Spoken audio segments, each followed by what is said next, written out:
All right, so where have I been the last 4 months? This video is just kind of updating on this huge period of time that I never discussed, the few months out of the summer, and then after I moved out here to camp, my new job where I've been working, like a lot has happened. I've honestly grown so much in like such a short period of time. It kind of amazes me. So anyways, I have my script right here, so I'm just gonna kind of go off of it.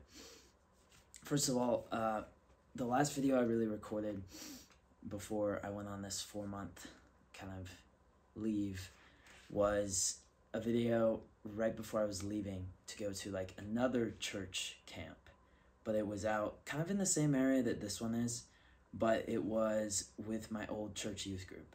And so the camp I'm currently working at is not affiliated with them in any way, shape, or form. And so we went on like a separate one to a different camp. That camp was great. It kind of helped with my social skills. I just got out of the house, and kind of spiritually, I came a long way in that. It did feel really nice to just be there and be out in the outdoors. And it kind of gave me a sense of like, okay, this is kind of the environment I'm going to be working in come 3 months from now. So after that, I got back to my place. I had already started at my new job, which was a ninja warrior gym. So it was like, we basically just trained little kids. I worked with little kids. I worked with other coworkers, and we just ran kids through summer camps. It was really fun. I actually learned a lot about working with kids, just how to talk to them. But I also learned a lot about how to talk to girls and because I had a lot of female coworkers, because what do you know? It's childcare. Okay, sexist, whatever. But there were a lot of girls in there, and they were hot, and I got to learn how to talk to them. It was good. Let's see. Yeah, so a little bit into that job, I was really loving it. I got injured, so it's kind of hard to explain, but long story short, I had a surgery a long time ago where I have like a steel reinforced sternum. What that means is there's a lot of steel bars, and especially right around like the edge of my rib where they come out and they're like planted in. A lot of injuries can happen from like overtraining, and my arm like constantly rubbing up against it, new chest muscles coming in because I was weight training, and it became a lot. Like, I remember there was a point where I almost had to call in sick like for like 2 or 3 days. I didn't. I showed up to work. I still left early a few days because it was so bad, and I could barely walk. Like, every step I would take just hurt, and I hated being like that because I couldn't explain it to people because it was awkward. I was like, oh yeah, I had this surgery, and it was a lot. So I kind of figured out a little bit later that the reason why that was hurting is because it has to do with weight training, and specifically kind of the CrossFit stuff I was doing at the time. So around May, I had a challenge that was called Go the Distance, which is kind of similar to what I have here, except it was part 1. And so Go the Distance, it was a summer challenge I made that was all about just pushing, like seeing how far I could push my mental capacity of like forcing myself up at 4:30 in the morning. No one else is making me do this, just me.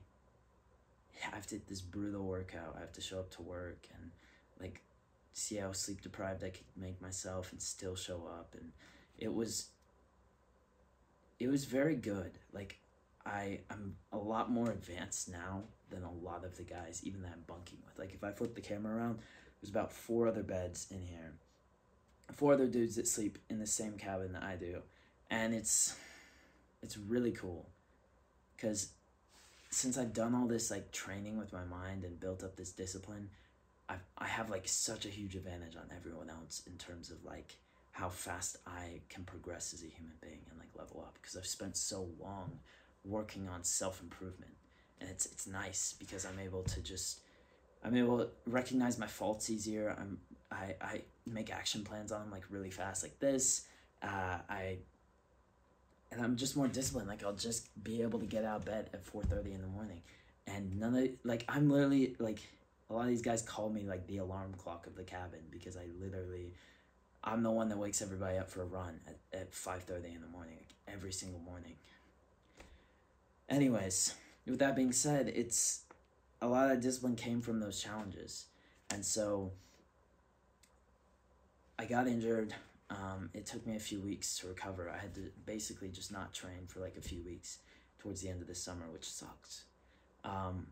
After that, I had 2 different vacations. One was a trip to Portland, where my family kind of resides in. Most of my extended family is in the Portland, Oregon area. And then my immediate family lives in Austin. So that's where we're from. Anyways, we, oh yeah, a little bit into the summer, kind of towards the end of working at my job, and when I was getting injured, I fell into like a big rut. I started playing mobile games again, and it was huge. It was like I'd never been this down bad in a long time. Like I was basically playing video games till like midnight, 1 a.m., 2 a.m., just hating on myself. But it was weird because I'd have days like that, and then I'd immediately have like 3 or 4 days out of the week where it was like I'm waking up at 4:30, I'm disciplined, I don't touch video games the whole day. And so I'm just imagining what other people must have been thinking, like, how is he like this for like 3 or 4 days, like just grinding video games, doesn't put the phone down, doesn't, like, just super undisciplined, but then he's the exact opposite. And it was just these weird cycles of like self-hate and like lack of purpose, and it was difficult because I was disciplined, but in my body, I lost it to these video games, and I hated that so much. All of that broke when I moved out here, because we don't have reception out here. Definitely not good enough reception to play video games like that, and I knew that, and so I was kind of like waiting, pushing it off, actually leaving the video games until I came out here, so that I could, I'll just stop playing when I get, to camp, and that way I don't have to actually try. 1 second here. But anyways,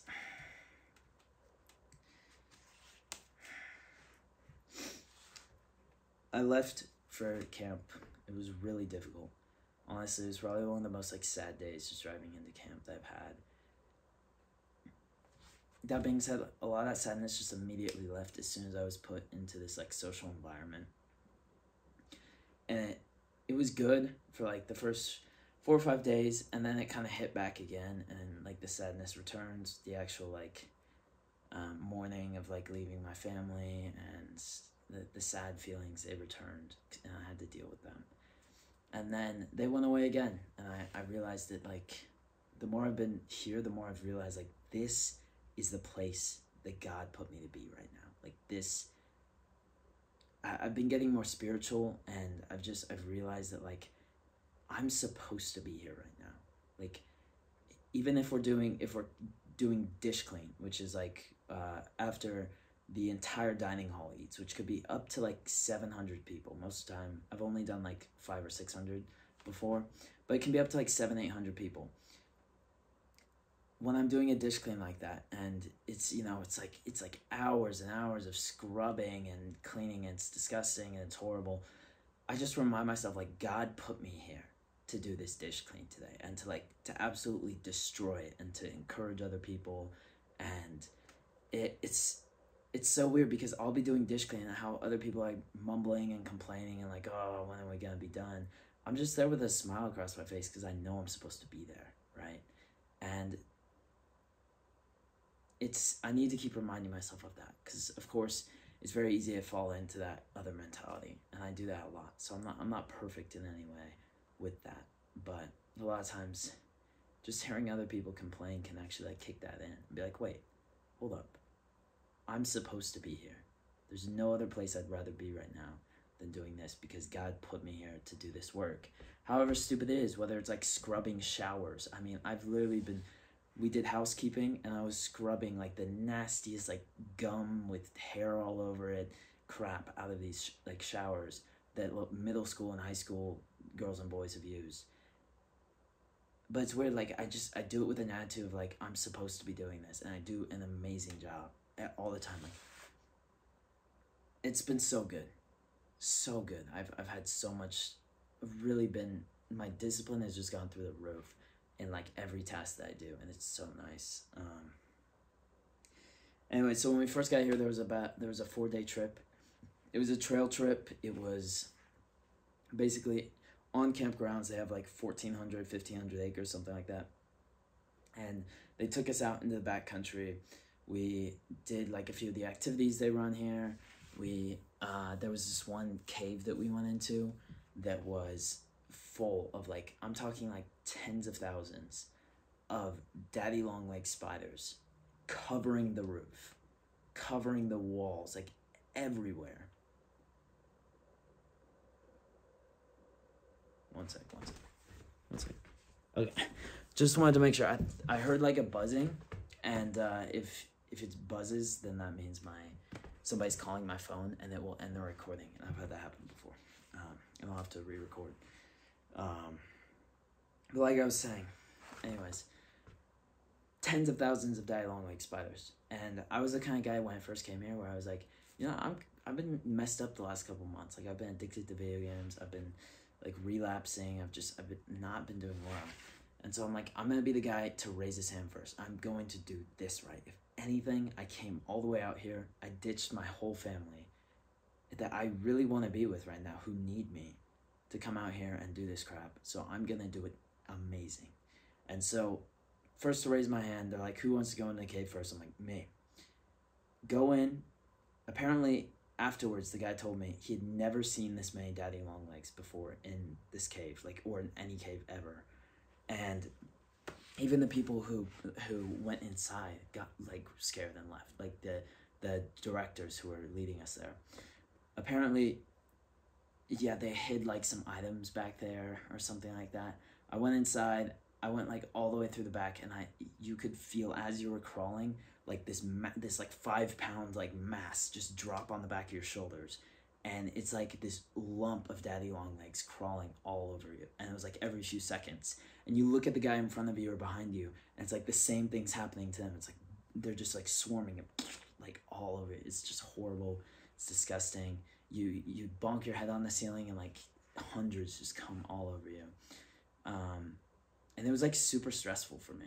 I remember I was like pushing through so many fears that first trip. And it was insane. Like fear of heights, fear of spiders, and I'm not afraid of them anymore. Like before I came here, I was weird around bugs. I was weird around heights, and after that, it really just like pushed me into this mode of like, okay, push through fear, push through fear, push through fear, and I beat it, and it was nice. It was so nice. I actually ended up going back to that cave because I went pretty far into the cave, farther than anyone else did, but eventually I turned back around. I went to the top, and I wasn't able to find whatever they hid. Apparently, they didn't actually hide anything. Somebody pulled them out early because they went in there to hide them in the back of the cave, but they only got to the entrance because it was so bad, like so many spiders everywhere, that the guy who was hiding them, the girl, got scared, and she just, the lady got scared. She put them all in the front, and people just grabbed them. I didn't see them, and so. Anyways, like I was saying, I went back because it was the thing I was the most afraid of. And I told this older guy, who is really amazing, the second day we were there, he was asking us what our goals were for the 9 months. And I told him, number 1, go back to the spider cave. I wanted to finish it. Like, I just wanted that sense of like, I'm done. And so I went back. He had a going away party, so he completely left this camp. He'd been here for like 13 years. He decided to leave this year, about a month into my time here. And I remember promising him, like, dang, I told him I'd do this. And so at like 10 p.m. at night, after this going away party, I get one of my friends who's like equally as stupid as me at like doing adventurous things. I'm like, we're gonna go into this cave that has we could probably die in, we could probably get stuck in. There's so many spiders. There could be things in the cave. There could be like poisonous spiders. There could be like, we don't know what's in here. We could get stuck. we're not telling anybody about it except for maybe like one guy. And we're not gonna be guided out there. We're not even wearing the right equipment. But I want to do it tonight. And so we went out the whole night. We hiked all the way back there. It was a few miles away. Went up to the cave. Pitch darkness. I mean, I didn't even want to do it, but I just made myself. And then we both went into the cave, crawled all the way to the back, got picked out a few cool rocks that we found, and then we came back all the way up out of the cave, and we ended the night jumping into the river in like pitch darkness off of a like 15-foot ledge. So anyways, long story short, coolest night ever, and it was like so adventurous, and I learned so much from that like first trip. It was so nice. Got a mosquito, bro. Huh? Okay, anyways. Yeah. It was great. I was really like optimized for growth, for like self-growth during that period. Then we came back, we had lifeguard training. I passed because yeah, I put my everything into it. I honestly was surprised. I guess I had like higher expectations that like lifeguards are supposed to be really well trained. But it wasn't too hard actually. As long as I really put my everything into it, I passed. So eventually,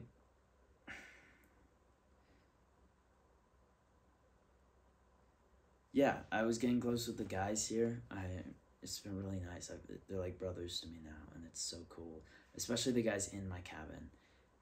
The guys in the other cabin, it's weird because it's like we don't spend as much time with each other, so they're way closer with each other, and we're way closer with each other. But it's been nice. It really has been. Then we made a trip out to the Gila National Forest in Mexico. Really cool place. Like honestly, probably one of the most insane places I've ever been to. It was so cool. Like I can just like teleport back there in my mind. It's just so nice. Yeah, we went back there. It was like such a cool trip. It was like a 5 or 6 day backpacking trip. Drove out there. We went to, we went to a bunch of different things. Saw some cool things. We went to like a hot spring. Backpacking. I remember when I was out there, I was like, dang, I don't remember backpacking being this hard last time. Like being out on trail is actually really hard, but you just get used to like how difficult things are pretty quickly. Yeah, I had like no filter during this time period. This is when I was really realizing like how much I lacked a filter. And so I was just like joking around the whole time. I had like no serious face. I was just kind of like joking, flirting with girls. I didn't have like a serious tone. And it wasn't great. Towards the end of the trip, on our final day of hiking, it was like a 7-mile day or something like that. I decided to take an extra pack because I wanted to like really just see how much I had left in me, like how far I could push this. I just recently recovered from like a really nasty illness after I got into camp, and so I was just testing like how far can I push this, and so I probably weighed in total a little bit over 300 pounds. My pack was extremely heavy. I mean, I packed this guy to the brim with like food and all sorts of stuff. And then I took another guy's pack who said he wasn't feeling good, and strapped it to my chest. And it was insane. It was not, honestly, part of me liked being heavy because I could actually kind of like push guys around in a fight who were like way bigger than me. It was kind of fun. But it was like super painful. Honestly, one of the most difficult things I've ever done was make it those 7 miles. I went in, so I hiked about 1 mile with the pack to start off with a double pack, just to kind of test it. And then eventually a friend took over who's way bigger than me. He took the second pack for another mile, and we got to our lunch spot. And then after we ate lunch, I'm like, I'm not feeling good. I probably shouldn't do this, but I convinced another guy, the guy who wasn't feeling good was like, you know what, can you please take my pack? I'm like, you know what, fine. I'm just going to try and make it 1 mile and see if I can do that. I honestly didn't even think I'd be able to make it 1 mile. But when the mile hit, I'm like, you know what, I could probably keep going a little bit farther. And I did that, and I did that, and I did that, and I did that. And eventually, I only thought I could do 1 mile, but I ended up doing 6. And at the end of that 6 miles, everyone was like shocked. Honestly, nobody thought I could make it that far. At the end of the 6 miles, we got up to a parking lot, but it was like way away from our campsite. We needed to go grab our van, which was like 1.5 miles down the road. And so the leader, one of the leaders, his name was Peter. He was like, okay, I'm gonna go run and get the van. Does anyone want to come with me? I'm like, oh shoot, I've already done 6 miles on this. I didn't even think I could make it. I was literally on the floor at that point, like falling over. It was like horrible because I just killed myself with 2 packs. It was insane. And then he was like, I'm like, okay, I'll do the run. And I just said it. I'm like, you know what, maybe if I just say these words, my ego will kick in and I'll have to run it. Because, like, I have to finish this off with a bang. Because everything you do that's crazy compounds. It's like, I don't know how to explain it. It's like if I'm doing, like, a chore for you or, like, a chore for my parents and I do what they expect, like, 100% effort or, like, 100% of the task that they expect me to do, that takes like maybe an hour's worth of effort or something. If I just put like 10% more effort, or I do like 10% of a better job than they expect, that's 10% more compared to the 100 that you've already done. But if you just add that little 10% at the end, then they're like, whoa, you did such a good job. And like to do that, like to get that huge reinforcement of like, this guy's a hard worker, this guy does such a good job, it only took that little like 5 or 10% extra at the end. That little like those finishing touches, you know, really that like adds up. And it's the exact same thing with how like you impress people with doing something crazy, right? If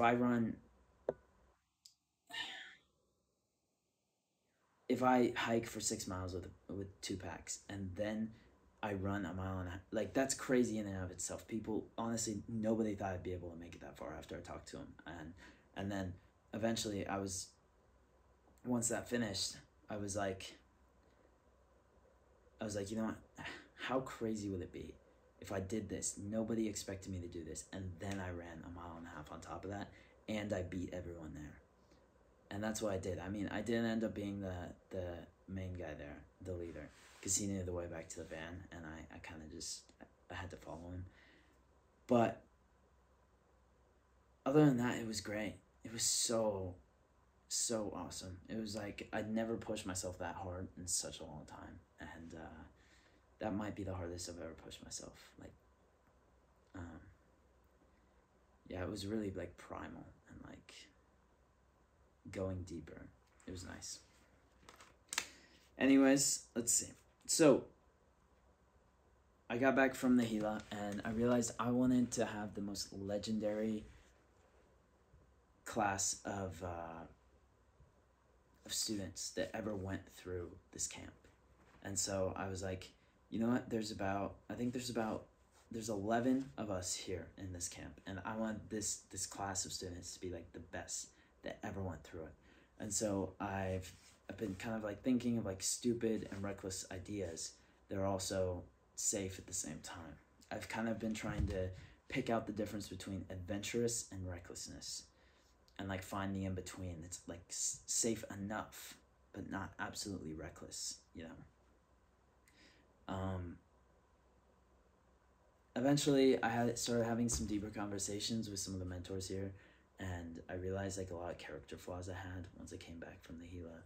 One of them was I've always wanted to follow God and to be more religious, and it's been like a struggle for me, right? Because forever I was like, is God even real? Is this like, what am I doing here? This is strange, you know, like how do I put my trust in him when I want to feel in control? Eventually I had a conversation with one of the guys here, and he spoke to me about how I was putting my own self-improvement in front of my pursuit of God. And I kind of realized that, and it was huge, because I realized that, like, oh shoot, like everything in my life has always been focused on self-improvement and not focused on God. And it's been difficult for me because I haven't been able to adjust that, right? Because it's like, if I stop focusing on my self-improvement, like, I'm afraid what's gonna happen. Like, am I gonna fall off? Am I gonna become complacent? Am I gonna, like, not live the life that I want to? And it scares me, right? It really does. So I've been trying to put more of my faith in God, and it's been really difficult, but I feel like I'm slowly but surely kind of working on it. So I used to always do the most. So I always do the most important thing first thing in the morning. Like the very first thing. My schedule kind of goes in order of importance. So that's always been working out. It's always been the gym. It's always been basically like what David Goggins would call callousing your mind. You know, like doing something really difficult first thing in the morning. And eventually, after this conversation, I realized I should be reading scripture, or like reading the Bible first thing in the morning and praying and just kind of being introspective and journaling and asking questions and deepening my relationship with God. And it was really difficult, but I started waking up at 4:30 instead of 5:30 to read the Bible and to look into like why do I feel this way? Like why do I act like this? Why do I do this? It's been so nice to have that time, just to go about things. It's been so nice.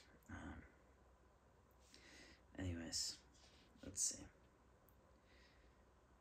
Oh yeah, so as I was having deeper conversations, I realized how unfiltered I was, how kind of like a jerk I was, and I was like I'd make jokes that were like extremely inappropriate and hurtful to other people, and it was horrible. I couldn't believe the way I was acting, and so I started apologizing to people. I had a good conversation with my father, actually, and he told me, like, yeah, you should start apologizing, like, every time you say something rude to someone else, or not even to them. Like, if you make a joke to somebody else behind their back, apologize for it, and then you'll start to think about what you say more, because you're gonna feel that every time you say something like that. And so I was a little bit inconsistent on it for a little bit, and now I've been more and more consistent, and I think I've honestly improved quite a bit at it now that I'm like looking back. Honestly, this is probably the first time, like right now as I'm recording, it's probably the first time that I've realized, like, I am actually making progress on that. I honestly didn't think I was making much progress, but I think I am. But yeah, recently I've had this one big goal in mind, and it has been running to the closest town. So the closest town from this camp is a little more than 60 miles away. When I first got here, my friend and I, Sam, we had the idea to run to this town, and it was like, we told it to a few people, and they're like, you're idiots, you're gonna die on the side of the highway, you're stupid, it's not gonna happen, your funeral, that's what I've heard. And then some people were just saying like, oh, you're only gonna run to the town, you're not gonna run there and back, and you know, some people were saying stuff like that. And nobody really believed in us, everybody just kind of put it down. But eventually I found this one guy who was also into it, and who was like a full-time worker here, and I got to know him, and so I've been training with him and a few of the other guys every single morning at 6 a.m. It's been like these hard, brutal workouts. We're doing about 5 miles right now, and we up it by 1 mile every single morning. And so not every 3 days we'll up it by a mile. So it's 5 miles, and then it'll be 6 miles in 3 days, and then 7 in another 3 days. We're training for this run. We're going to do it. There's a few other pranks and things that I can kind of talk about that I've been trying to do. I want to do some like cool pranks or like things that are like legendary that we'll remember, that will go down in history as like, yeah, as like the coolest. I don't know. I don't know if that's like ego. I don't know if that's arrogance, but I want to be remembered, and I just want to see like, I want to have that feeling of like, I gave this my all. It's not even about other people. I think that's what it is. It's like, I want to look back and think, I gave that my all. And that's been super important to me. But yeah, so as you can see, I've had this challenge on the wall. I've been kind of marking down my progress. I haven't really done these charts right here. I haven't marked them down. But the rules are, I run every morning. I read the Bible every morning. First thing, I meditate and I journal every night. I'm just going through the calendar right here. It's like a 30-day plan. And it's really nice because this is in the middle of my cabin. All the guys can see it. So if I'm slacking off, it's embarrassing. They're going to hold me accountable to that. And it's nice. Yeah. That's what's been going on with me. It's been a big change. I think the new focus for me is really, I want to be encouraging. Like I wrote this phrase down. I want to impress people with how like changed my attitude is, with how much I bring people up. Like I want to have like a week or 2 or 3 where I randomly am like so much more encouraging. I want to have that where I just like impress people around me with like, dang, this guy's actually really like encouraging and nice and kind and loving, and I want to show them a side of me that they haven't seen before. And so I think that's going to be the new kind of thing that I'm working on. But for now, it's just basically training, work, sleep. It's all very goal focused, but I'm leveling up very fast. And I've kind of been distracted by girls a lot because I'm around them 24/7. And it's good because I'm learning to like flirt with girls and like have conversations and not be a weirdo. But at the same time, it's like, it's difficult because they're a big distraction. And yeah, so I'm trying to keep my focus on this, even though there's like a side of me that's like, I don't think I could actually hold back, and so it's difficult, but I'm gonna keep focusing on this. This is what's been going on with me. I hope you if you watch this far, you're a real one. I appreciate all the guys who have been sending me emails. I do read them. I don't respond to most of them because I just don't have time, or some of them are just weird. Anyways, thank you. Yeah, thanks for watching, dude. It's been great to kind of record this. I don't know, I just feel a lot better. Like it's been on my chest recently. So if you have any cool like prank ideas or like things I could do that would make this class of students right here, or like my boys, as legendary as possible, let me know, because honestly, or like adventurous things, you don't have all the context, so it's gonna be really hard to like think of things. But if you just have like a cool story you want to share, or like an idea or anything like that, I will read that in the comments. I try and read through comments. Sometimes, I'm not gonna lie, I don't get to them because the internet's like really hard to get out here. But thank you, and yeah, thanks for watching, dude. Take care.